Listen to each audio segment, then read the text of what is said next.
Now, the way that works and the way you're going to get the information, and we talked about probing or following up questions to get the information you need, is what we call the situation, behavior, outcome, or also known as the STAR outcome. So situation, task, action, result.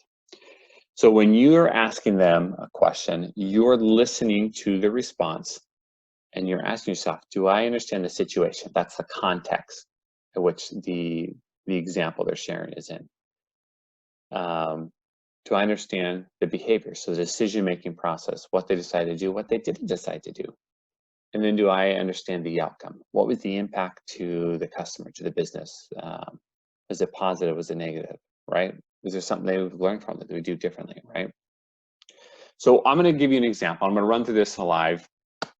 I'm gonna ask myself an interview question. I'm gonna ask the question, and I'm not gonna ask it very well. And I'm gonna show you how probing or follow-up questions work, right?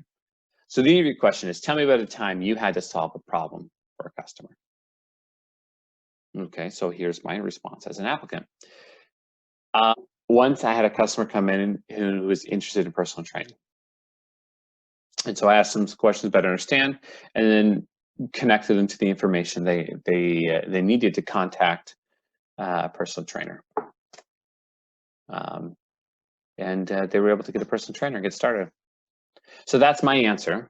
Now, you can tell that answer, it's intentionally vague, but you don't have the information. You vaguely understand the situation, which is a customer needs information and is interested in personal training. The behavior was I got them the information they need, but you don't know how, right? I guess, and the outcome was that they were able to sign up and get some personal training. So if that was the answer I received as an interviewer, I would ask, can you tell me more about how you got to understand what they needed? When they told you you needed a personal trainer, walk me through specifically what you did after that, right? I would say, Well, I asked them that question to understand, what their goal was, specifically what they wanted to do, what were they interested in exercise-wise, was there time that worked better for them? Because I realized that that's important for the trainers to know. We have a couple different trainers, and they've got various different clients, and some have expertise in one area is another area. Okay, so that's my response as the interviewee, and the interviewer might say, what did the customer say? What were they looking for? I say, well, this customer was looking for their son specifically, a younger kid around 10, 11, and wanted to improve his ability and skills with tennis. So wanted training around tennis fundamentals, not the skills per se, but the physicality. So the agility, the swinging the racket, the running, that kind of fitness. So training in especially the agility and moving around the court quickly, as I think about it. All right, so now we understand that they want personal training for their son. They wanted to improve their agility and movement on the court for tennis specifically. So it's sports specific. And then I could follow up questions. Was there any other questions you asked? Any other information you got to say? Oh yeah, I know. They wanted to understand, or they wanted their son to do it after school. So it was important. It was like between 3 and 5. Perfect, right? So we got some information. So, and then tell me about the response you gave the customer. How did you connect them to the right personal trainer? Well, I let them know the different trainers we had and said, these two might have some expertise in that, but all could help you out. Here's their contact information, but if you'd like, I can take your contact information and share it with whoever, all of them or one of them, whichever you would prefer.